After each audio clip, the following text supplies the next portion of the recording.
మీ ద్వారా ప్రెస్ మీట్కి రావడానికి ప్రధాన కారణమైనటువంటి ఆదివాసులకు అన్యాయం జరుగుతూ ఉన్నటువంటి స్పెషల్ డిఎస్ లేదంటే డిఎస్ ఈరోజు గిరిజన సంక్షేమ శాఖ ఐటీడీఏ ఇంటిగ్రేటెడ్ ట్రైబల్ డెవలప్మెంట్, దాని అర్థం ఏంటంటే ఆదివాసుల కోసం చేసినటువంటి పాడేరు ఐటీడీఏ. అదొక చరిత్ర కలిగినటువంటి ఐటీడీఏ. 1974లో ఐటీడీఏ స్థాపించారు. దాని యొక్క ప్రాముఖ్యత ఆదివాసి ప్రజలకు, ఆదివాసి హక్కులకు, ఆదివాసుల కోసం అని చెప్పి పెట్టినటువంటి ఐటీడీఏ. అలాంటి ఐటీడీఏలో నిన్న మొన్న మనం చూస్తూ ఉన్నాం, డిఎస్ ద్వారా వచ్చినటువంటి నాన్ ట్రైబ్స్ టీచర్స్ ఎంత అన్యాయం జరుగుతూ ఉందో. గిరిజన సంక్షేమ ఆశ్రమ పాఠశాలల్లో కూడా ఈరోజు నాన్ ట్రైబ్స్తో పిలుపు చేయడం అటువంటి పరిస్థితి జరుగుతూ ఉంది. కాబట్టి ఈ ప్రభుత్వం కానీ, ఇక్కడ ఉన్నటువంటి ఐటీడీఏ పీఓ, ఇక్కడ ఉన్నటువంటి జిల్లా కలెక్టర్ ఏం చేస్తూ ఉన్నారని చెప్పేసి మీ ద్వారా ప్రశ్నిస్తూ ఉన్నాం. ఈరోజు మా ప్రాంతంలో వేలాది మంది నిరుద్యోగులు, సుమారుగా వేలాది మంది ఆన్లైన్లో అప్లై చేసుకుంటే ముచ్చకాయ 100-200 మంది పోస్ట్ వచ్చినటువంటి పరిస్థితి చూస్తూ ఉన్నాం మా జిల్లాలో. మేము తీవ్రంగా ఖండిస్తూ ఉన్నాం.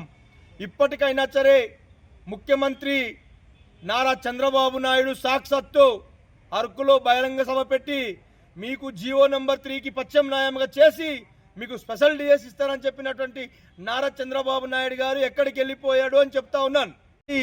మీరేమో అవార్డులు రివార్డులు తీసుకుంటారు, కానీ మా ప్రాంత ప్రజల యొక్క బాగోగులు కానీ, మా నిరుద్యోగుల యొక్క గోడి కానీ మీకు వినిపించదా అని చెప్పేసి మీ ద్వారా తెలియజేస్తా ఉన్నాం.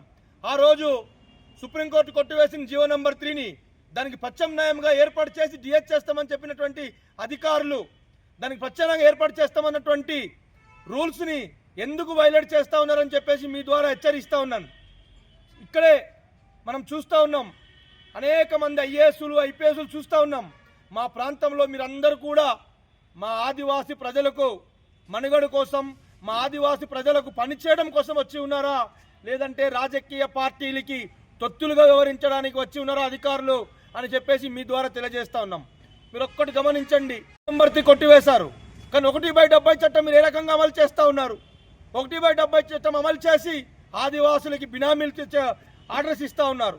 ఈరోజు గిరిజన ప్రాంతంలో ఉన్నటువంటి రోడ్డు అనేక మంది, అటు పోలీస్ డిపార్ట్మెంట్ వారు, అధికారులు, చాలామంది విద్యార్థులకైతేనేమి, లేదంటే వ్యాపారస్తులకైతేనేమి ఆంతర్యం కలుగుతున్నటువంటి రోడ్డు విస్తరణ పనులు ఎందుకు ఆపేశారు? దీని అన్నిటి కారణం ఏంటి? ఎవరితో మాట్లాడారు? మీకెవరు ఆపమని చెప్పారు? ఏంటంటే ఆదివాసి ప్రజలు అమేకులని, ఆదివాసి ప్రజలకు ఏమీ లేదు అని చెప్పేటి చేసేటువంటి ధోరణ మీ ద్వారా కనిపిస్తూ ఉంది. ఇప్పటికైనా సరే జిల్లా కలెక్టర్ గారు ముఖ్యమంత్రితో మాట్లాడతారా, లేకపోతే ఉప ముఖ్యమంత్రితో మాట్లాడతారా?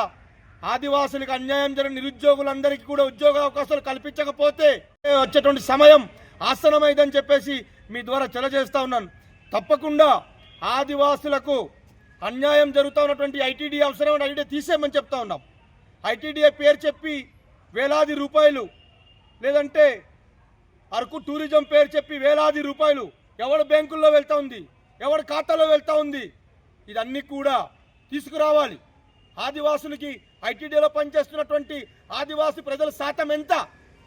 అరకులో ఉన్నటువంటి టూరిజానికి ఆదివాసులకు వచ్చేటువంటి ప్రాఫిట్ ఏంటి? కాబట్టి ఇప్పటికైనా సరే ఆ రోజు ఆంధ్రప్రదేశ్ ముఖ్యమంత్రి వైఎస్ జగన్మోహన్ రెడ్డి గారి దయ వల్ల గిరిజన ప్రాంతంలో 217 మంది నిరుద్యోగులు పర్మనెంట్ టీచర్స్గా అయినటువంటి గొప్ప ఘనత ఆ రోజు ముఖ్యమంత్రి గారు చేశారు. ఈరోజు నాన్ ట్రైబ్స్తో తీసుకొచ్చి మా ఐటీడీఏ గిరిజన ప్రాంతంలో ఉన్నటువంటి గిరిజన సంక్షేమ శాఖ ఆశ్రమ పాఠశాలల్లో నాన్ ట్రైబ్స్ టీచర్స్ని నియమిస్తారా? దాని యొక్క అర్థం ఏంటి? దాని యొక్క మాంతర్యం ఏంటి? ఆదివాసులకి అన్యాయం జరిగే విధంగా మీరందరికీ ఒకరిని తీసుకొచ్చి ఆదివాసుల మనుగడని అంతరం ఏర్పాటు చేయడానికి అధికారులు చేస్తూ ఉన్నారు.